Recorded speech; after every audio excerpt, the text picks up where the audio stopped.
Good morning to everyone who's calling in from the United States, and good evening to those who are joining us from Southeast Asia. We are going to give everyone a minute to come in from the waiting room, and we'll get started very shortly. So please just hang tight, and we'll get into the substance soon.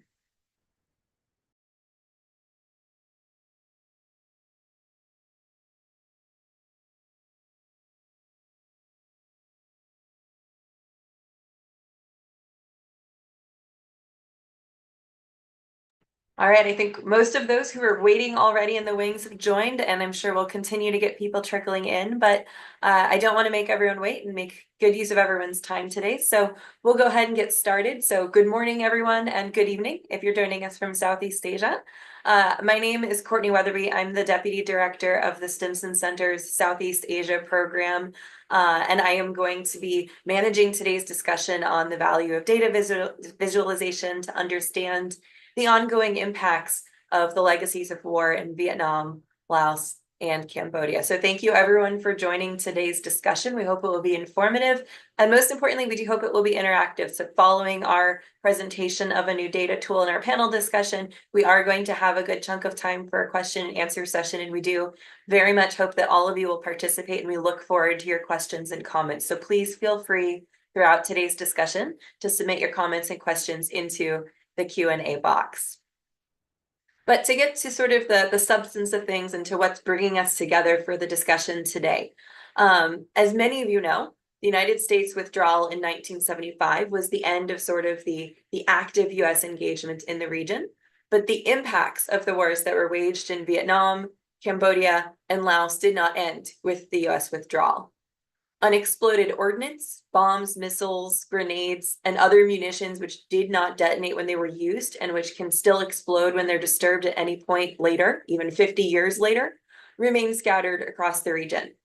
These threaten the livelihoods and prevent the use of effective land for productive purposes like farming, and unfortunately also sometimes have direct injuries and deaths and casualties related to the explosion when people unexpectedly find them, or when children are playing with them. And the legacy of Agent Orange and other dioxin-based herbicides, which were used to clear foliage during the war, still continue to impact tens of thousands of people today who are born with disabilities. Numerous government agencies, individual scholars, veterans, and civil society groups that are all working across the region to clear unexploded ordnance, remediate dioxin hotspots, provide support for those who are injured or who are born with disabilities, and tracking those who are missing and killed in action have all collected very significant amounts of data over the years, these decades of work and remediation and support that have been provided. But often that data is housed internally. It's housed in disparate locations on people's personal computers or organizational headquarters. It's not necessarily published, and it's not really integrated to help paint a full picture of what happened during the war. The significant time, funds, or effort that have been put in by a very vast coalition of people into trying to resolve these issues in the time since, and to really give understanding to those who didn't witness the war and are now generations removed about how UXO and dioxin and those other legacies of war continue to impact people today. There is so much data out there, perhaps too much data, some of which remains classified, much of which is not necessarily geolocated or easily mappable, and much of which is presented as pure data points, but without the broader narrative of what happened and why this still matters today to people. So that gets us to today's conversation, where we are launching a tool called the War Legacies Data Dashboard, which is an effort to bring together various data sets into one freely available online public-facing platform, which is easily visualized to help educate people about the legacies of war and how they continue to have an impact today on people and on the region. So this project has evolved out of the War Legacies Working Group, which is a collection of over 20 organizations and individuals in the United States and across Southeast Asia who are seeking to address these legacies of war across the broad theater of war in the region. And it's really an effort to create a platform so that people can freely and interactively view and analyze sort of the history to understand what happened, and also to understand sort of the current situation of these war legacies and what is being done to address them. So we're here today to sort of show off that tool. with the note that it is the culmination of past work, but it is also just a start. There is so much more data out there that we don't currently have access to. There are so many new ways that are evolving with new types of storytelling and mapping to help tell a narrative of what happened and really connect this data and the bigger picture understanding of what happened and what is happening to personal narratives on the ground. And we very much look forward to discussing with people ways that we can expand this work with new partners and new data sets as they become available. But that said, I'm really, really pleased today to welcome my colleague Reagan Kwan, who is sort of our data analyst. He's a research analyst at the Stimson Center, and he is sort of the architect of this platform, as well as three of our friends and partners from the U.S. Institute of Peace, the Quang Tri Mine Action Center, and sorry, and the War Legacies Project. So with that, I'm going to go ahead and turn things over to Reagan to show off the data tool, and he will walk you all through sort of what data we have and how to access it, and then we will turn things over to sort of the active panel discussion, and I'll introduce our friends and colleagues who are joining us today for that conversation. So Reagan, over to you. Thank you, Courtney. Good morning and good evening, everyone who's joining us today. As Courtney noted, the dashboard is now up on our website. I will drop it in the chat when I figure out how to do that. There we go. So please feel free to follow along, or if you could just watch my shared screen as I walk you through the dashboard tool. Here it is on our website. If you click on this button, you'll pop it open to your browser. And here you can see as it loads up. We have that mapping component on the left-hand side with some data currently displayed, as well as a legend or table of content on the right-hand side, and some filters and additional few widgets on the map.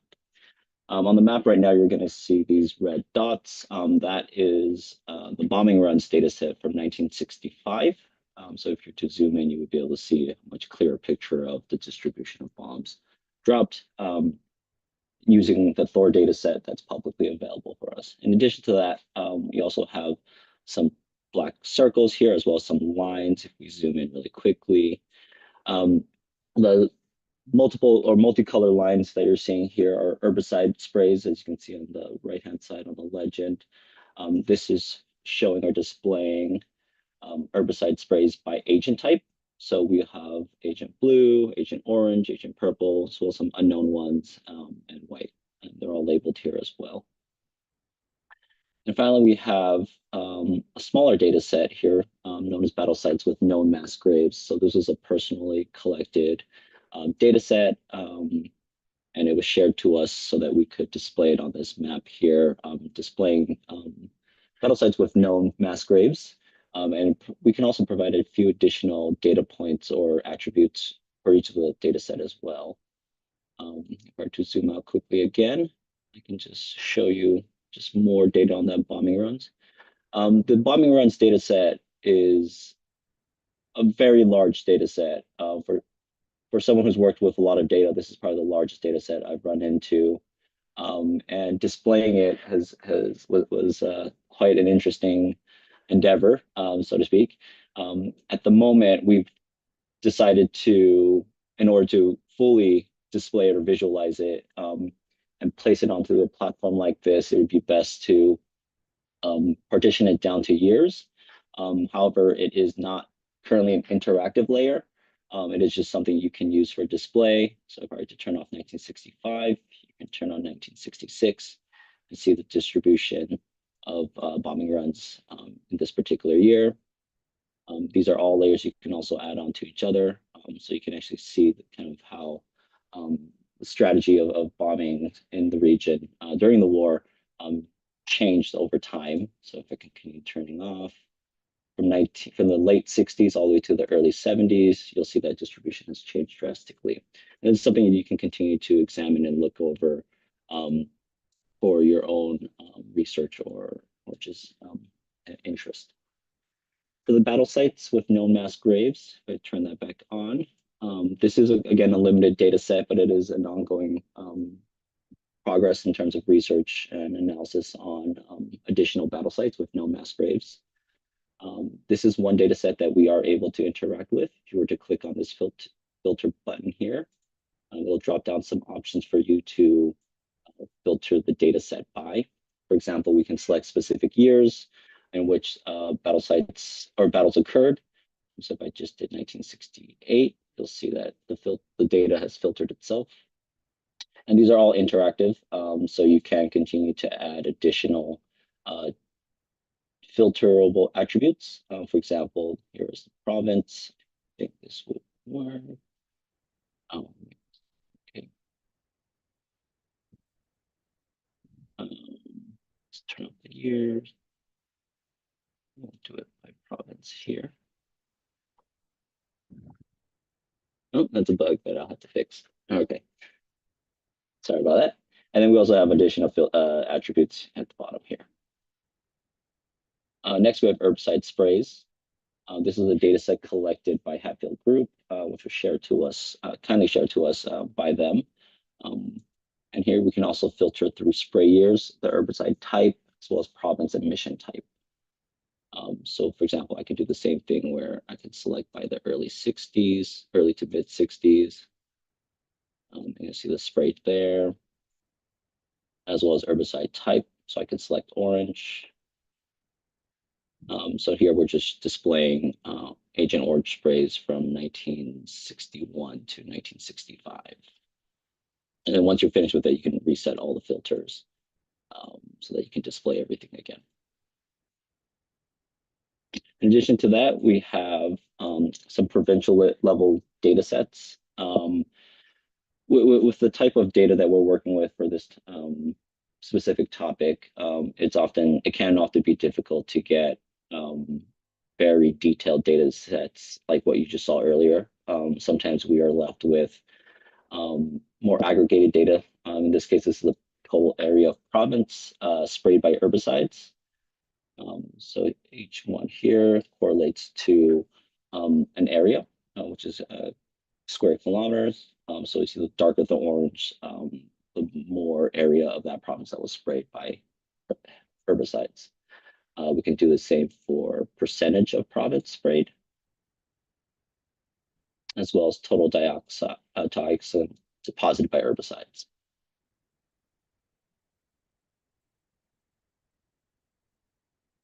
If you wanted to get more information about where the data came from, we have two additional information kind of buttons on the top right.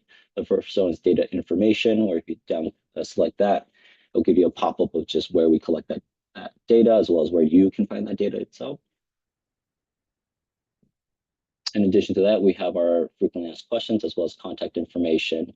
This is everything you can also find on the web page, but we've also put it into the website itself so you can read along and try to get a better understanding of what you're looking at. So this is the regional kind of component of the War Legacies Data Dashboard. This one is really, kind of looking at the impacts as well as what actually happened during that period of time. But we're also well aware of some of the organizations and work that's being done currently to address some of these War Legacies issues. Through our contacts from the War Legacies Working Group, we were able to connect with QTMAC, and they were kind enough to provide us a sample of their data set, which I'm going to show you next. So this is a Quang Tree clearance platform here. If you were to select it, it would send you over to this dashboard, which provides us a snapshot of what QTMAC has been working on for the past 12 years now. And here, for example, we are now looking at clearance activity, as well as confirmed hazard areas and where QTMAC has been working. So if I turn on the legend, you'll see some of the items that have been found, grouped by color, as well as the quantity. So for example, the larger the circle, the more types or the more units of that type of item was found. as well as land releases. So this is after they've been confirmed as hazardous areas, where they've cleared that area, as well as looking at herbicide sprays. So again, we're looking more at the impacts of some of the activities during the war, and how that has overlapped with the activities that is currently being done there at the moment. This is also another interactive platform. So you'll see all around the map, we'll have the legend on the top right. We'll have a list of ordnance, as well as the quantity according to this data set. Here's a total sum of number of items cleared, as well as a total area of land releases relative to the area that we have currently mapped, as well as activity or clearance size by year and clearance activity by organizations. And these all interact with each other. This is multiple data sets, so they don't all work in unison, but for the most part, these all work as you continue to interact with the map or the data. For example, we can look at specific organizations and kind of the clearance activities and track that or map that out. So if I were to click on Mine Advisory Group here, you'll see the map has filtered itself, as well as the number of the years that have clearance activity. So we can select this further down to 2017, in which case I'm now looking at clearance activities by the Mine Advisory Group for the year 2017, where they cleared about 64 million square meters. And you can see where they've done that work as well. These are all the blue areas you see on the map. In addition, the items found is a different data set that you can also filter out. So we can look for cluster submunition. We're going to select that. It's 23,000 items cleared. And I believe if we go closer, we'll see that on the map as well. So these are all the blue dots that you currently see on the map. And then we can change that to grenades or aircraft bombs.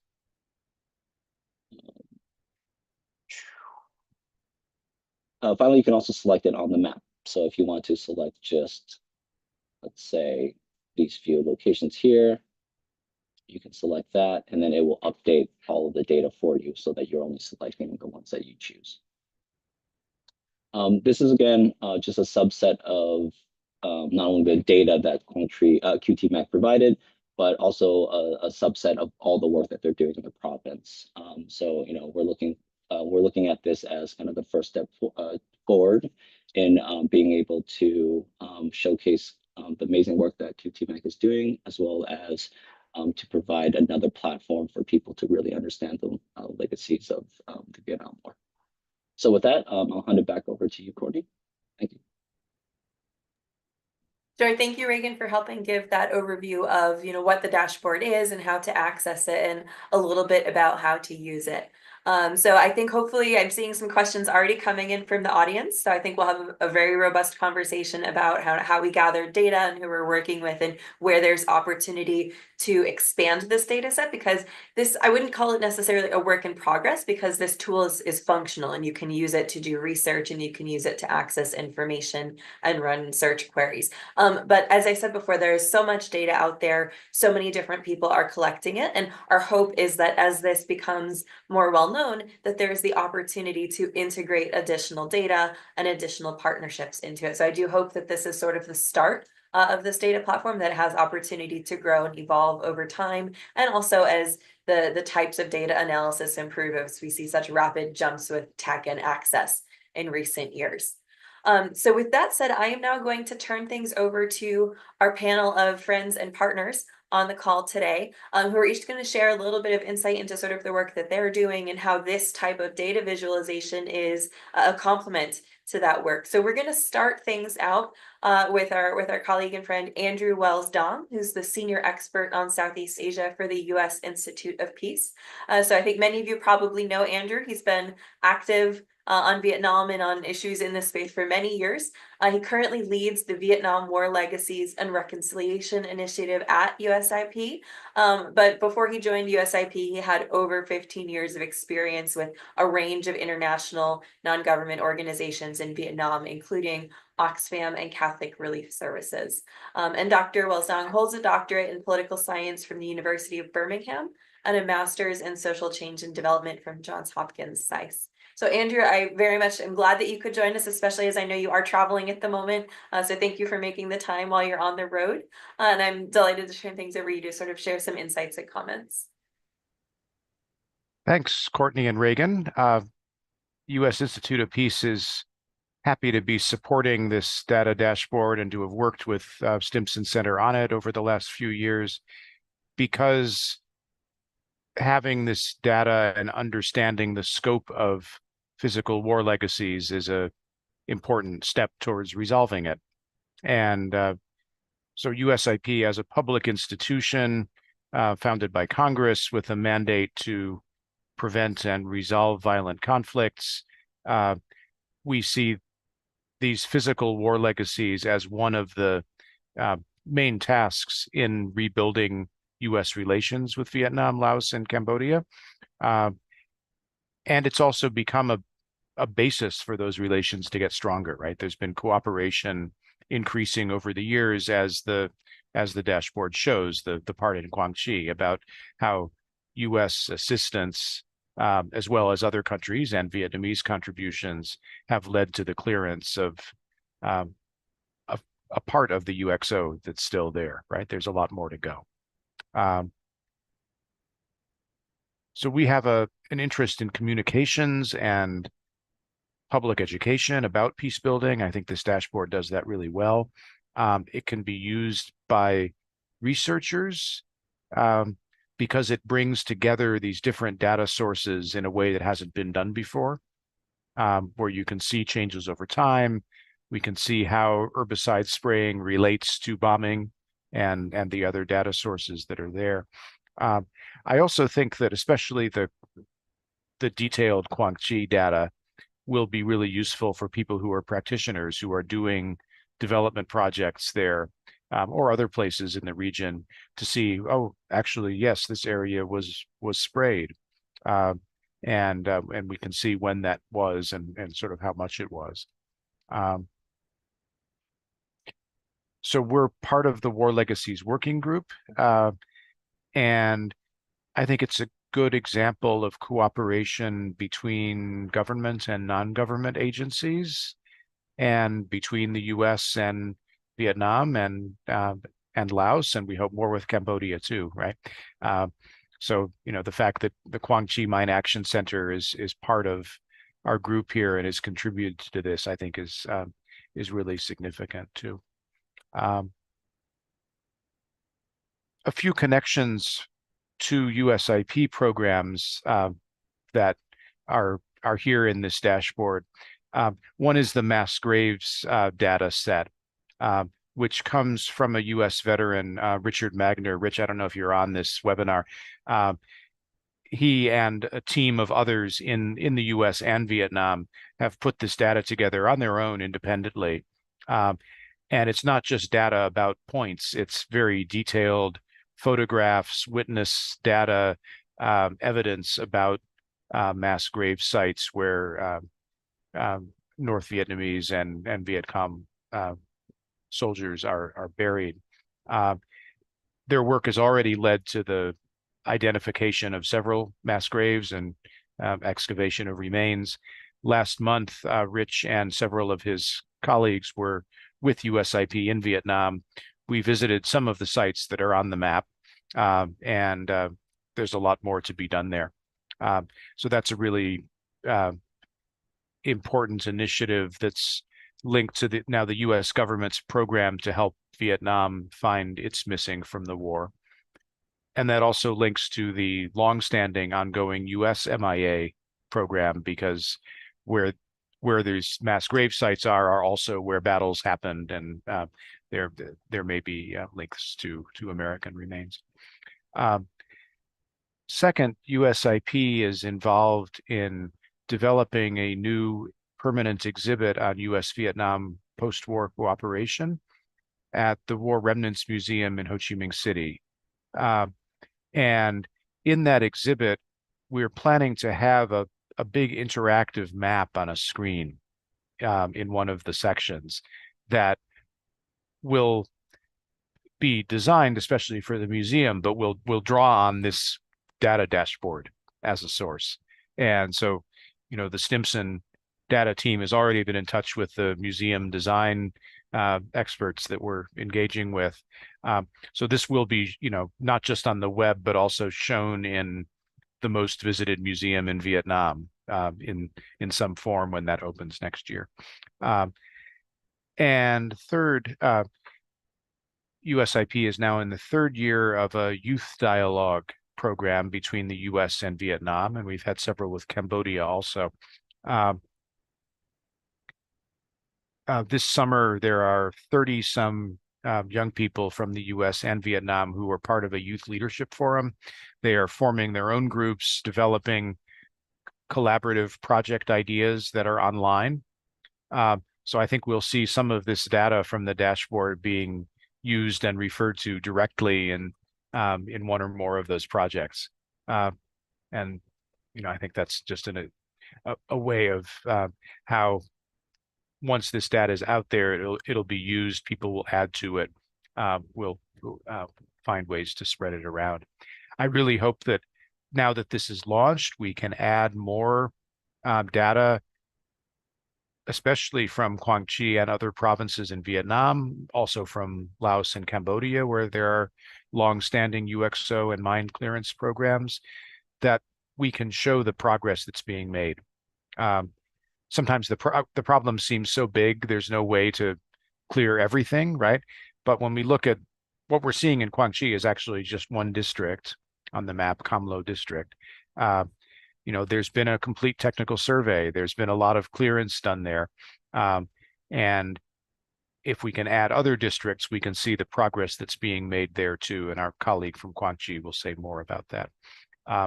As Courtney mentioned, there are a lot more data sources out there that we could add that would give more depth and completeness to it. So for instance, there is nothing there now about 1974 or 1975. The US bombing data that can be geolocated ends in 1973. And our group can talk more about that and some other things too. And finally, this is it's on the Stimson website because Stimson is the host of the War Legacies Working Group, and they have this website for the group. It's also available as a plugin for other members of the group and anyone else who would like to request it, to have that link and be able to put it on your own websites. So this is it's a public data platform, and we want to see it be used and spread around as much as we can. So thanks. I'll stop there and look forward to questions and discussion. Thank you so much for that helpful overview, Andrew. And I think it really is useful to get the sense of the breadth of work that's being done and the breadth of other activities that this can plug into. I mean, I personally have a lot of interest and excitement about the youth dialogue that you mentioned, because again, I think the farther we move from the point in time at which everyone experienced the war, I think the harder it is for people to understand how impactful it still is. It's often, in my experience, for instance, in high school, it was treated as a historical fact. There was very little discussion about how this is still an ongoing challenge for many people and many communities across the region. So I think helping improve that helps us understand the longer term legacies and impacts of war, not just for Vietnam, but for some of the other areas affected by conflict today as well. With that said, I want to go ahead and turn things over to Nguyen Van Duc, who's the technical manager of the database unit for Quang Tri Mine Action Center in Vietnam. And I do, again, really want to highlight our thanks to QTMAC for sharing the data on Quang Tri with us. I think we were very excited to make that connection because QTMAC is really sort of at the forefront of data visualization for similar agencies in Vietnam working in other provinces. So we were very delighted to sort of partner with them and be able to get that information and hope to continue that conversation and find further ways to collaborate. So for a little bit of background, Yun Van Duc is the technical manager for the database unit at QTMAC. He has over a decade of experience in information management for mine action, ArcGIS, and other related tools that are necessary for visualizing this type of data. And he's participated in multiple database projects from both the provincial to the national level. He holds a Master's of Science in Computer Science from Hue University in Vietnam, and he's attended and spoken at many conferences on mine action globally, including the 23rd International Meeting of the Mine Action National Directors and United Nations Advisors. So we're really delighted he can join us today, especially given that it is late in Vietnam. So Duke, many thanks again, and I'm happy to turn things over to you. Thank you, Courtney. Thank you for having me in this very important event. And first thing, I would like to have a brief on the Quang Tri province and Quang Tri Market Center. So, as you may know, Quang Tri is a province in central Vietnam, and once a severe battleground during Vietnam War. And after the war, Quang Tri province is the highest contaminated in countries. So Quang Tri Market Center, I can say it's formerly was formerly a database unit, a project between Quang Tri PPC with the NPA organization and funded by U.S. government. And I can say this is a more successful project in Quang Tri. So not only the Quang Tri province benefit from the project, but other provinces in as well as Vietnam Market Center benefit from this project. So currently we are helping Vietnam Market Center in developing the Smart Core and expected to operate fully in 2025. Yes. So when it comes to data visualization, there's nothing better than a live demonstration on our website. So I will share the website so everybody can see the result of my accent in Quang Tri province. So.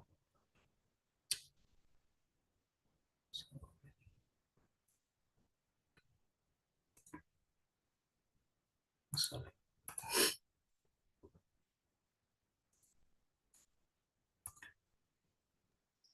If it's helpful, Duke, I'm happy to drop the link into the chat for everyone. Yeah.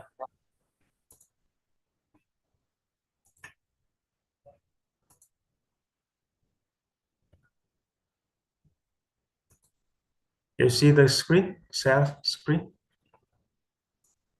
The share screen is not yet coming through, I think. Okay. Yeah. Oh, there, it's coming through now. I think it just needed a moment.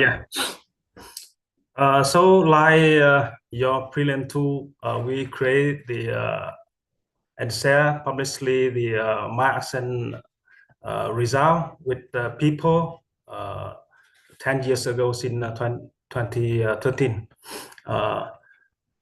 So I would not walk through the entire website, because I will focus on some web page that have a data visualization. So first thing about, I would like to share with you the data visualization on the survey activity. In this website, we use two platforms, Power BI and RGS Online, to convey the cluster submunition contamination in Quang Tri province. As you may see on the screen, here we can see the color of polygon here. So with red color, it means that it's an unclear area, and with the green ones are clear area. So by far, in Quang Tri province, operator has been clear about 36.5% of total CSA confirmed hazard area, and estimated that we have a 10-year to complete clear all CSA, open CSA in Quang Tri province. You can see here the Power BI. We use Power BI to display the data on the dashboard in terms of charts. So this is interactive charts you can see here. When we click on Kham Lo province, you see the figure on this chart change accordingly. And this dashboard data sort from dashboard retrieve automatically from the IMSMART database. The second I would like to share with you the data is on the correlation between accident and explosive ordnance risk education in Quang Tri province. This is a correlation chart showing relations between the number of accident and number of EORI activity conducted in Quang Tri province. So you can see here the trend in the you see the increasing in the number of EORI. So the lower in the number of accident in Quang Tri province. So I think this chart can convey to the audience the effectiveness of EORI activity conducted by so far by operator in Quang Tri province. So for example, here we can see organization here, CRS, MAP, PSTVN, Renew here. For example, CRS, we can see the some figure on the total audience that gets the EORI by CRS. And the other thing is I would share with you that the weekly operational map. This very interesting the map that is I mean that this is a collaborative map. The data layer operator share with us, and we create map, and so it's real. I can say this real-time map. It means that when the field team on the field completes clearing a box, then the color or status of the box will change. First, it means that you can see the green color. It means that this box are clear. So local people or local authority can see where is clear or where is unclear. And this is an example for the power of data sharing between the Quang Tri Mark Center with the operator, with the partner in Quang Tri province. And the other example that we sharing in, data with the operator currently, we're having project Renew into developing their digital website. So we share with us the data in terms of attribute data and map layers by a API. It means that it's called application interface programming. So they can easily to display on their platform. So I think this could be a good way for us to cooperate in the future. So we Qtomac can share with the Stimson, with the group, with the API. So you can have a most updated the data from Quang Tri province or other provinces in Vietnam, because we share with other provinces as well as Vietnam Martian Center, the lesson learned from our. So that's all from me. Thank you. Thank you so much, Duke. And I do want to say again, I think that Quang Tri, Mine Action Center has done a fantastic job of putting this data out there and visualizing it already on their homepage. And we were really delighted to be able to bring some of their static data that's available online into our interactive platform, and very much look forward to continuing to partner on data and updates, because again, QTMAC and others are continuing to do work on the ground. And one challenge when you build these data tools is that they represent sort of a snapshot of the moment that the data was taken and was provided at. So finding ways to integrate those updates would be fantastic, because it can help continue to reflect the progress that's being made on this issue and on the ground in Quang Tri and in other provinces as well. So to sort of round out our conversation, I'm delighted to turn to Susan Hammond, who's the executive director and founder of the War Legacies Project. So Susan is the daughter of a US Vietnam veteran, and she became interested in post-war Southeast Asia after traveling to Vietnam and Cambodia, and became heavily involved in fostering mutual understanding between the people of the US and Vietnam, Laos, and Cambodia, and addressing the long-term impacts of war while she was working as the deputy director of the Fund for Reconciliation and Development from 1996 to 2007. And post-2007, she returned home to Vermont and founded the War Legacies Project to continue very impactful work on this space. And Susan has been a great partner of ours in connecting us to Hatfield and other sources of data, but she also has a very personal and unique perspective to offer, because she is out on the ground collecting data and doing work to try and help those who are deeply impacted by Agent Orange in particular. So Susan, I'm happy to turn things over to you. I know you're going to sort of round out our conversation with a little bit of the narrative about why this data is important and how it can be put to use. So thank you again for joining us while you're on the road as well. Thank you very much, Courtney. It's great to be here, and I'm so happy to see this database now online. I can't wait to add it to our own websites.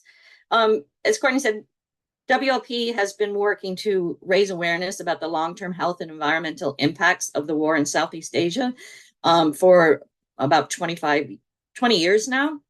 But I had a longer history with that, working with groups like Hatfield to research the impacts of Agent Orange on these countries. We do a lot of education programs as well, education awareness, and this data set will really help visualize the impacts. Because when you hear about 20 million gallons of herbicide sprayed over Vietnam with 1/3 of the country impacted, it's hard to really imagine what that means. And this map really, really clearly shows that. And of course, one of the problems with Agent Orange, with the herbicides, was that 2/3 of those herbicides was Agent Orange, which was found to be contaminated with dioxin. And the data set also can easily break that down, so you can see exactly where the Agent Orange was sprayed, which is very helpful when you're trying to address and mitigate those impacts of dioxin, particularly on the human health impacts, which is one of the things that the US WLP has been working hard to do over the past almost 20 years now. Thankfully, we know, I mean, it can also be very daunting when you see, all of those spray lines everywhere, but thankfully we know from the work that Hatfield did in collaboration with Committee 33, and prior to that, the 1080 Committee, the Vietnamese committees that were charged by the government to look at the impacts of Agent Orange on Vietnam. We know that the dioxin contamination is not countrywide or the south, not impacting the whole south area of Vietnam that was sprayed, but the contamination in the sprayed areas has over the years washed away, has been reduced by the heavy, the hot sun that hits the ground. But the problem is these dioxin hotspots that research has identified at the former US bases, Da Nang, Phuket, Bien Hoa, where the herbicides were stored and loaded onto planes. So the image that all of Vietnam is contaminated by Agent Orange, with research over time, has shown that that is not the case, even though those spray lines can look pretty intimidating when you look at them. But what those spray lines do help show is where programs should be targeted to help the human impacts of Agent Orange, because areas that were heavily sprayed with Agent Orange and people who are under those sprayed areas have been found to have health impacts, including our own veterans who served in Vietnam. And so the spray lines and the data set helps to show where programs should be focused. I mean, Reagan at one point showed the percentage of dioxin, the different provinces in Vietnam that had high rates of percentage of dioxin from the Agent Orange. And those are basically the areas right now that the US government has been focusing their own programs to provide disability services to people who've been, disability services in the areas that were heavily sprayed by Agent Orange, so that it helps to narrow down where you want to focus your work. And in Vietnam, of course, the Vietnamese have been looking at this issue since the war, and they have had numerous surveys done at the local level and provincial level to identify the number of people who have disabilities that could be associated to that spraying of Agent Orange due to the dioxin contamination. But in Laos, where WP also works, we do not have those types of surveys. And for a long time, we weren't exactly sure where these herbicides were sprayed in Laos. That information was released in the late or early 2000s, and which is where Hatfield got the data that shows those spray lines that cross over into Laos. And so we now know that about 15 districts in the southern half of Laos were sprayed by Agent Orange, and some of those areas were heavily sprayed. When you look at some of the historical, it has been said by people who have looked at the Agent Orange issue during the war, historians, I should say, from the U.S. Air Force, that these herbicides were not sprayed in populated areas. But when you look at this map, and then if you also overlay it, and it could be overlaid with historical maps of the villages that existed at the time of the war, you clearly see that the herbicides, especially in Laos, were right along the roads where the villages were located. And our research in Laos has been going village to village in 5 of the districts that were heavily sprayed, in Salavan and Savannakhet, to interview villages to get from them their story of, did you see the herbicides being sprayed? Where were they sprayed? And the spray lines correspond with their stories. So you can use the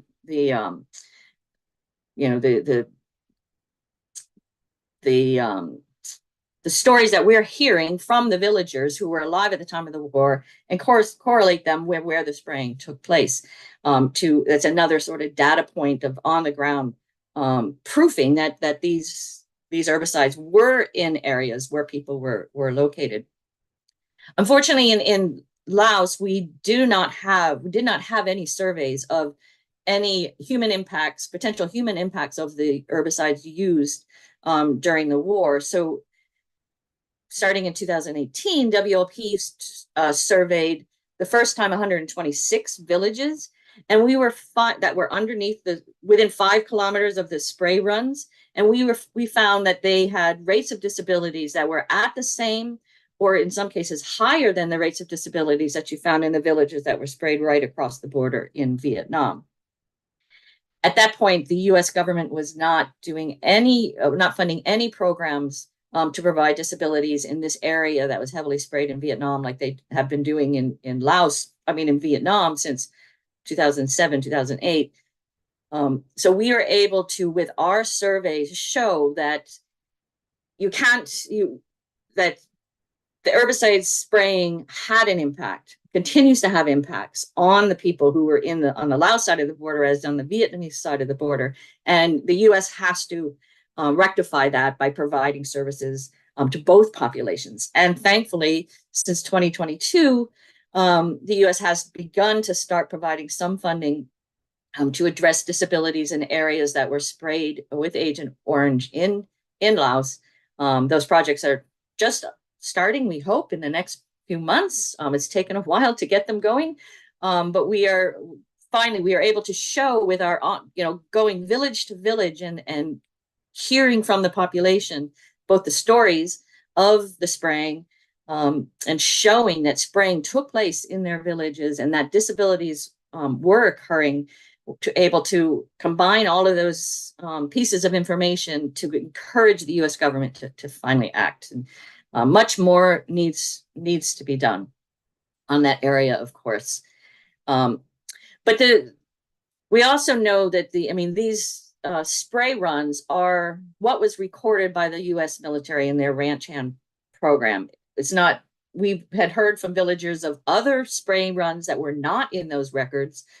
And so, all databases are not always complete. And as Courtney said earlier, some of this information is still classified. So we're really encouraging all of the information about the use of Agent Orange and other herbicides, as well as bombing, to be fully released. It's now it's 50 years almost since the end of the war, that it's time to make this all very public. And the dashboard is helps to tell the story, though, as Courtney said, it's not the complete story. Much more needs to be known.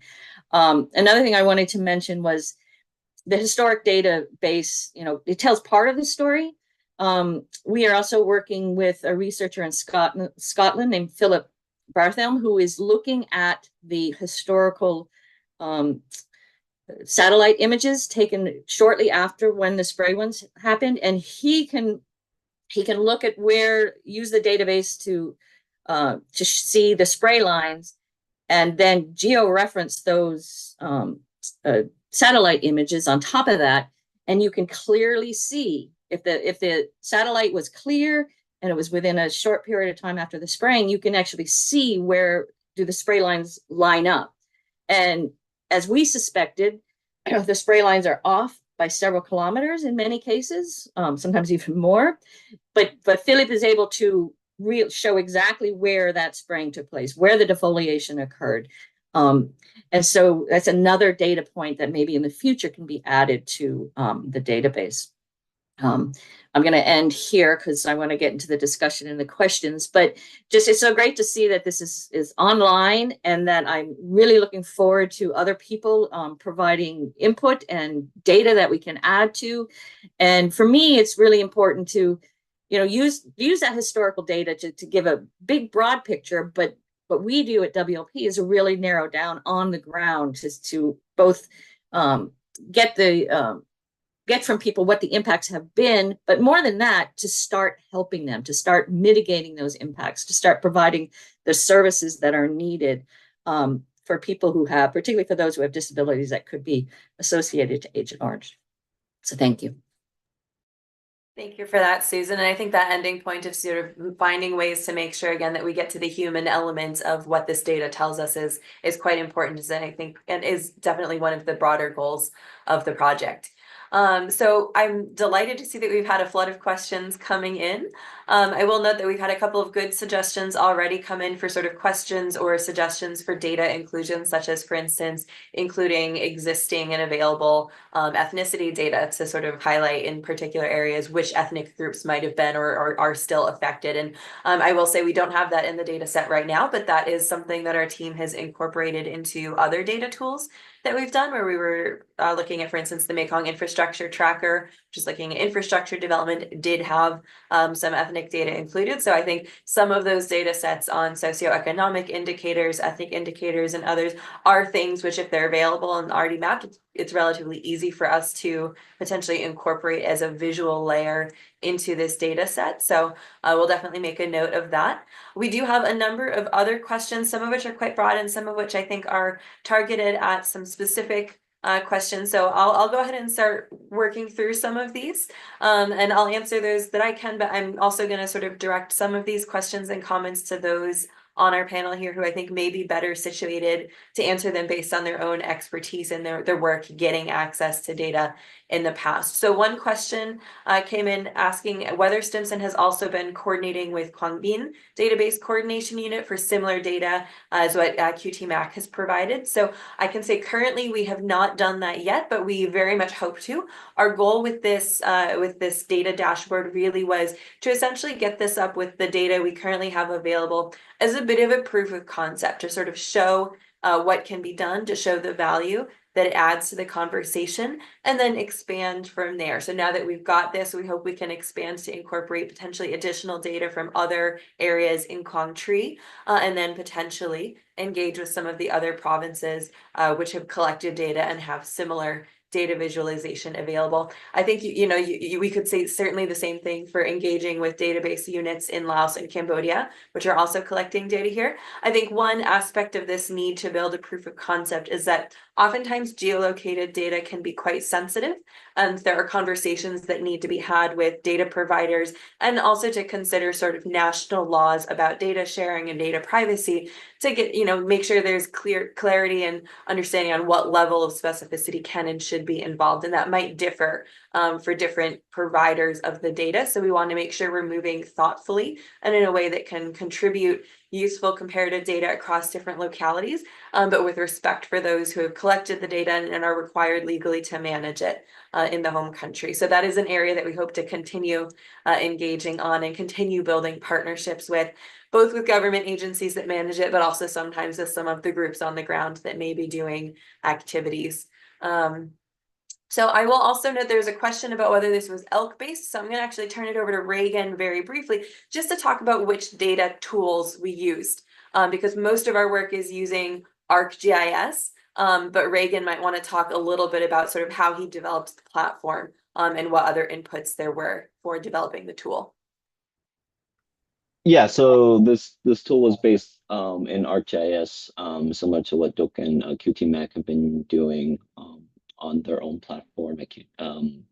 So we use ArcGIS environment and enterprise to create this data set, to create the tools and curate the data to fit that into the platform itself.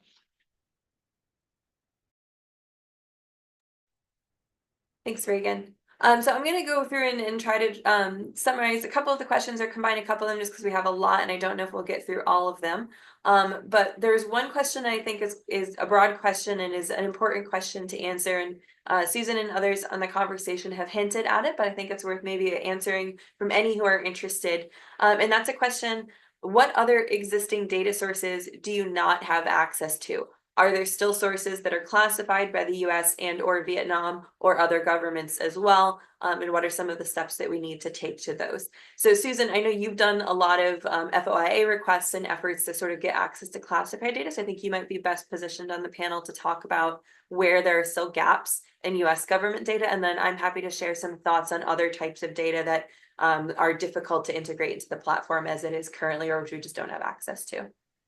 Yeah, I actually haven't submitted the request yet because one of the issues, of course, when you submit a FOIA request is you have to really know what you're looking for. And otherwise they'll give you stuff back that's already declassified. It's not what you're specifically looking for. And so I've been in the archives for a lot of years off and on, digging into what is publicly available so I can factor, it can really cater that request.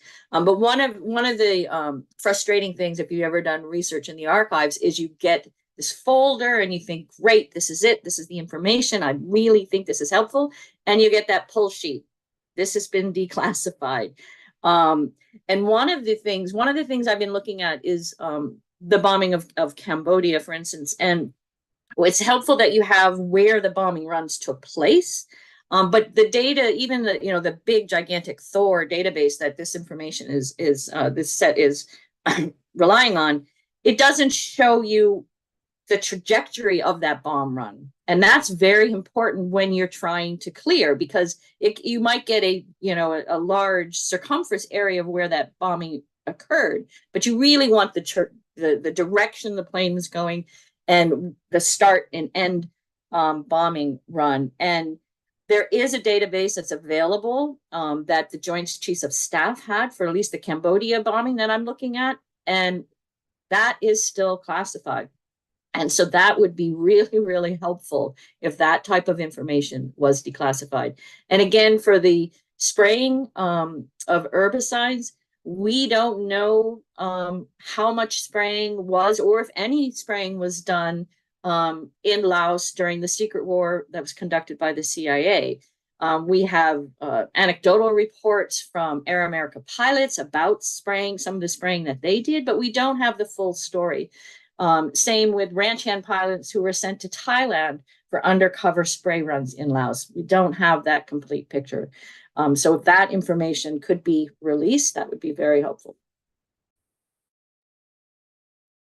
Thank you, Susan. And I'll just note more broadly, I think one of the challenges in this space as well is that the type of approach that we take to mapping using tools like ArcGIS today are very different from the coordinates and the approaches that were used during the war. So for instance, one of the data sets that Reagan showed off and which Andrew talked a little bit about, which Richard Magner has been compiling, which looks at sort of sites of major battles where there are known mass graves, that data set requires a lot of manual effort. It requires coordination from the geographies used and the coordinates used for mapping during the wartime into sort of the modern GIS coordinates. It requires reading through a lot of physical documents and records from individual battles to identify specific casualty estimates, sometimes from the battle, sometimes from summary reports written afterwards, and sometimes there's different levels of information. And Richard Magner's team also has done quite a bit of outreach to veterans to try and pinpoint details from people's memories.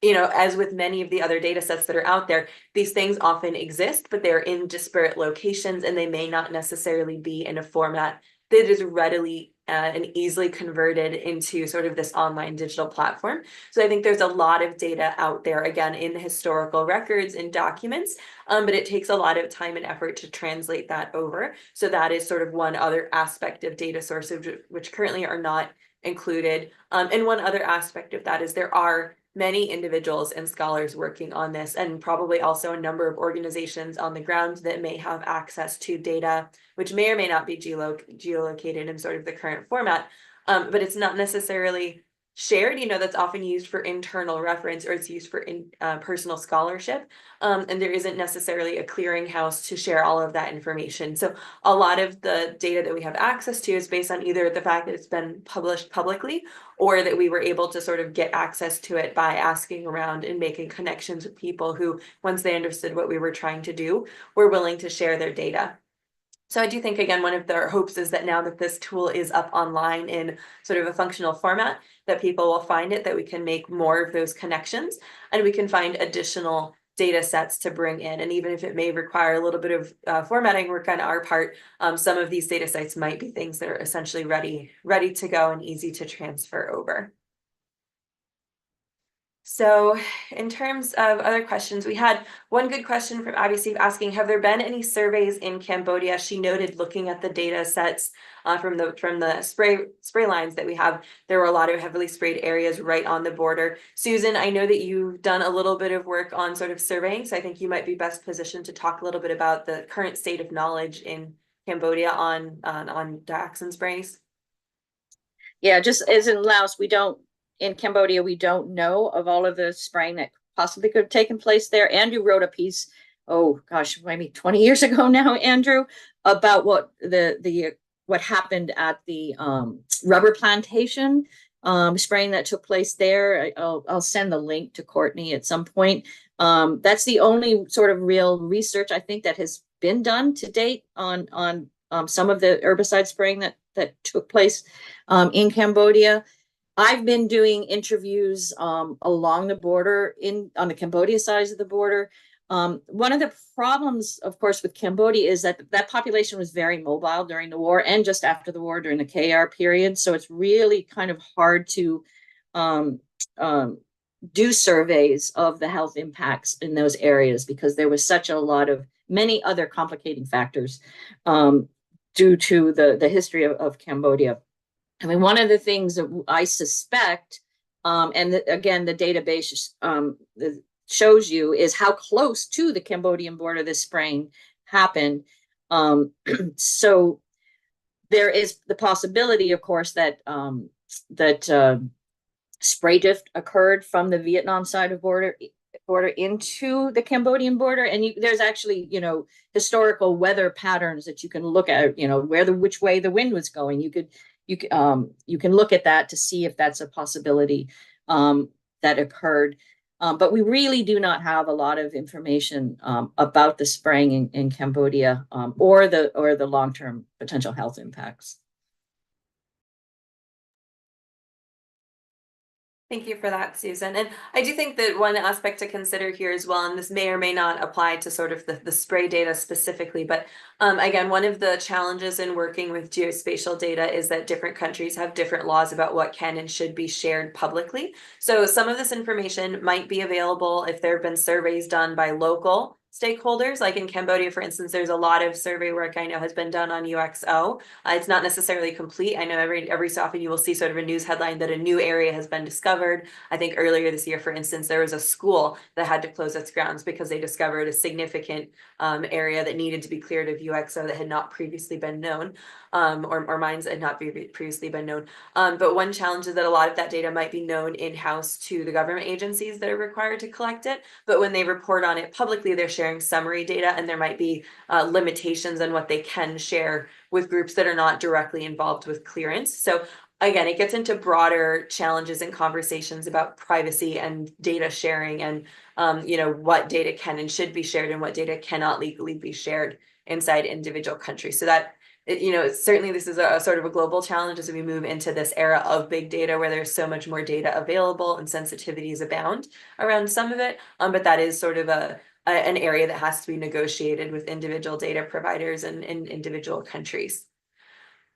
So we have one question, and I'm going to potentially call on Andrew to answer this one because I think it raises a good point, which also potentially gets outside of the value of mapping things. So we had one commenter note that he doesn't mean to minimize the extremely valuable work on physical legacies and the work to document them, but he asks about sort of, you know, how do we address and recognize the social, cultural, and psychological legacies of war? You know, are these legacies also around?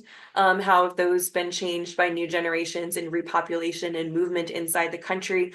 I personally think that's a very difficult thing to physically map out. So the type of data tool that we're developing here is probably not the right format for mapping out and recognizing that type of engagement and analysis and challenges related to social legacies and cultural legacies. But I do think it's a larger part of what Andrew and others working in this space are addressing through their work. So I don't know if sort of that youth dialogue is one potential avenue to touch on this, Andrew. But Yeah, no, thanks, and appreciate the question. It's important to put all this in context. And right, I mean, these are questions that, you know, can be answered maybe more by documentary films and the museum exhibit we're working on, more than a data dashboard, but it's all related.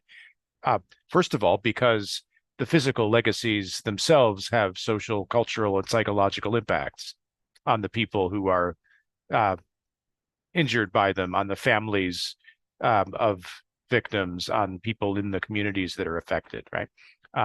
And there's good work done on that for Agent Orange. Susan's done some.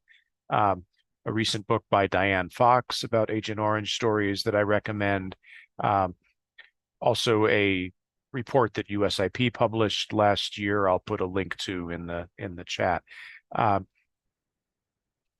Then there's another whole area of issues in terms of legacies among Vietnamese people inside and outside the country. So that's really more what we talk about of reconciliation, right? There's reconciliation between the US and Vietnam, between the US and Laos. There's reconciliation among veterans, which is an important part of it. And there's reconciliation then among people from these countries that were affected by the war, some of whom have now migrated to the US or other countries. There are generational aspects to that, just like there are to generations of effects of Agent Orange. And there's a lot more work that needs to be done on mental health, trauma that's been experienced both during the war and after the war. I don't think there is, a lot that we can map on that, but it's an area that, yeah, I think is crucial to really resolving the remaining impacts of the conflict.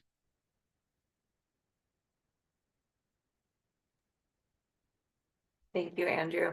I will answer one question, which I think is a very important one. Jacqueline Chagnon asked, are we also translating all of this data into the local languages of Vietnam and Laos and Cambodia? Currently, we're not doing that. I think, though, that it would be a priority if we're able to get additional funding to handle the translation, because we do generally see sort of that data access is often limited by language. I mean, certainly, as a researcher, I'm limited because I don't speak Vietnamese, I don't speak Lao. So if those data sets exist in those languages and are published only in those languages, I wouldn't necessarily be able to find them and integrate them into the data dashboard. But I think we would very much like to do that. And it is possible to do it. Our team has done local language translation for other data platforms that we've developed. We have something called the Mekong Dam Monitor, for instance, which has the entire platform translated and weekly updates are translated. So with a somewhat static data set like this, it should be feasible to translate much of the data into local language. The one exception I will note is that there is some data available in local language in Vietnamese for some of the commentaries on the Quang Tri data set. So QTMAC has provided commentary in both English and Vietnamese, I think, with some of their data sets. And I don't know if all of that made it into the platform, but the data is available in Vietnamese. And if you go to QTMAC's site, I think you can access much of it in at least summary form in Vietnamese language. So I think one other question, and Andrew, I will point this one towards you because I think it's a specific question really for USIP, which is, will the data dashboard project and sort of a continuation of this conversation be covered at the USIP dialogue this coming October? So I know you're still in, to my knowledge, the planning phases for that, but do you think that there's a good opportunity and space to try and integrate some conversation about the data dashboard there? Yeah, definitely. We should do that. We actually had a panel on it last year because it was in preparation, and I think Courtney was part of that. So yeah, that's thank you for raising that. October 10th and 11th will be the third annual, or I think it's actually the fourth total conference that USIP is holding on war legacies and peace in Vietnam, Laos, and Cambodia. So that's in Washington. It's open to the public. There will be a registration that we send around within the next month to get that started. Thank you, Andrew. And I will just say it was very fruitful conversations that came out of the last USIP dialogue. So I suspect we'd have to coordinate. So the Stimson Center team is probably going to be in Southeast Asia at that time. But if there's a way to participate virtually, then we're happy to do that. And if not, we fully trust that others at USIP and within the War Legacies Working Group could continue the platform, even if we are not there, the platform presentation and conversation, even if we're not in the room physically to join them. So I realize we are getting very close to sort of the end of our discussion time today. So I will just sort of raise one final question. I think is something that anyone could contribute to, particularly those working on the grounds with QTMAC and Susan and Andrew. And that's a question of, have any of us met resistance against the research or in sort of the publication of the data that we are providing? Because, as we talked about, there's legal considerations. Sometimes data can be sensitive. So I'm curious if any of the others on the line have ever run into sort of challenges with this or pushback on the type of data visualization. I will say our team did a little bit of sort of socialization and outreach and in-person and virtual conversations with a lot of the groups that are working on the ground, specifically because of those concerns about national laws and data requirements. But we generally, once we worked through sort of some of those sensitivities, were welcomed. And again, we were very delighted to be able to partner and get some data from QTMAC. So, Doug, Susan, I don't know if either of you has any comments or insights on sort of the evolution of data sharing and data access that you've seen through your decades of work in this space. Yes. Well, there's Okay, go ahead. Let's let Duke Go ahead, first, Duke. and then Susan can wrap us up.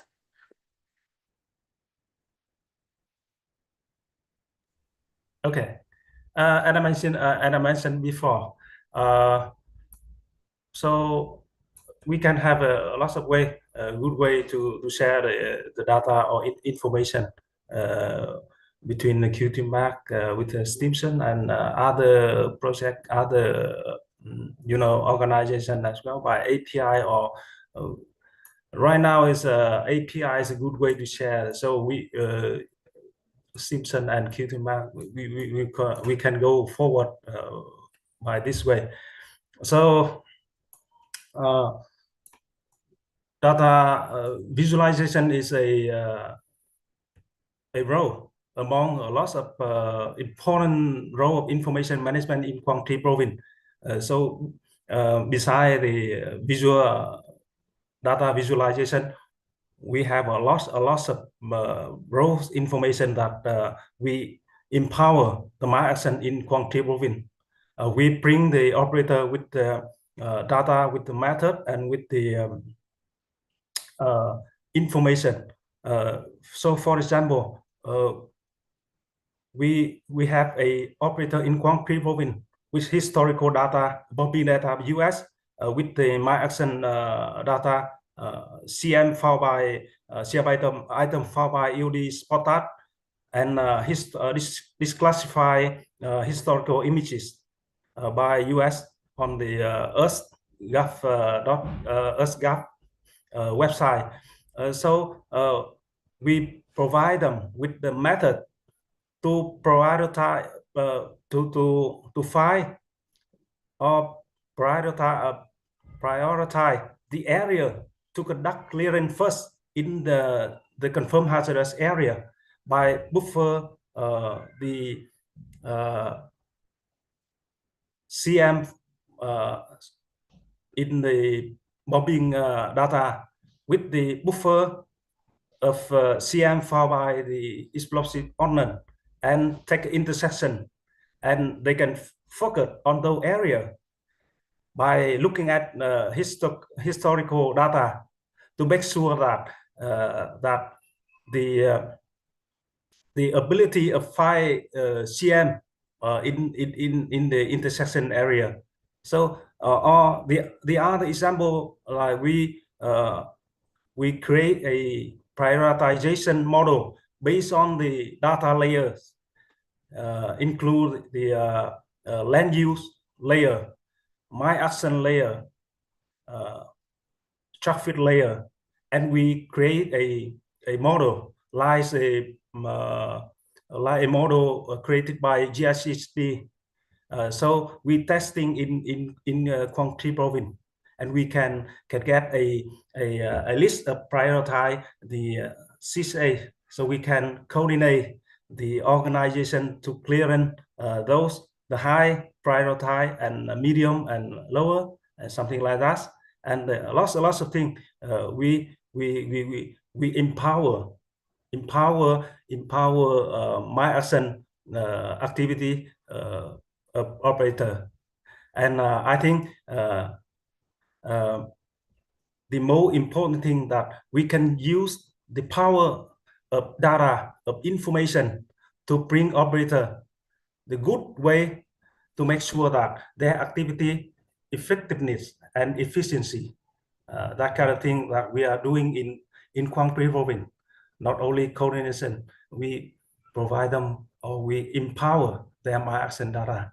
And by the way, back to the data visualization, I think QTMAC and Stimson in the coming time, we can find out a good way to share the information, like we publish, like we disseminate the my action activity in Quang Tri province publicly on our website.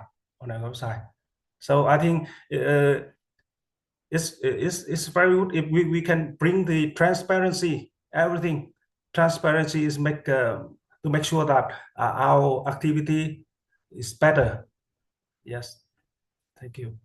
Thank you so much for that, Duke. And we very much, like I said, we look forward to continuing that partnership and those conversations with you. Susan, did you want to share any thoughts about sensitivities and resistance in your work? Well, I mean, kind of in those lines is that transparency is very important. And particularly in our work in Laos, very little was known about the spraying because it happened in the southern part along the Ho Chi Minh Trail with ethnic minority populations who did not have the voice to bring their concerns to the Vientiane government, the government in Vientiane, even in recent years. So there was very few people know that the spraying actually took place. And even though those spray lines were on the maps that the mine action organizations in Laos had on their walls, there was no sort of correlating those spray lines with the impact on the ground. And so that was some of the resistance, was that it was just not enough information. People didn't have those firsthand accounts of how the spraying impacted at the local level. And that is really, really important. And to combine the two, you have to have the local stories with the historical information to really create a full picture. And so there was not necessarily, well, there was some resistance, but mainly it was based on lack of knowledge. And so I think this database will really go far in filling those gaps. Thank you, Susan. Well, I realize we're past time, so although I do see we have a number of additional good questions and comments, I think we'll have to sort of review those offline. So thank you everyone who joined today. Thank you everyone who shared suggestions, questions, comments about where we could potentially go next with the data. I hope that many of you will potentially follow up with us offline to continue some of those conversations where you pointed out potentially specific data sources or opportunities. But thank you again for joining. We hope that this is the start of a conversation and not just a one-off event. And we look forward to hopefully seeing some of you use the data or potentially contribute additional data to the War Legacies Data Dashboard. So thank you all for joining. Susan and Andrew, thank you both for joining while you're on the road. Duc and Andrew, thank you both for joining while it's late night in Vietnam. We really appreciate having you all here, and we look forward to continuing conversation in the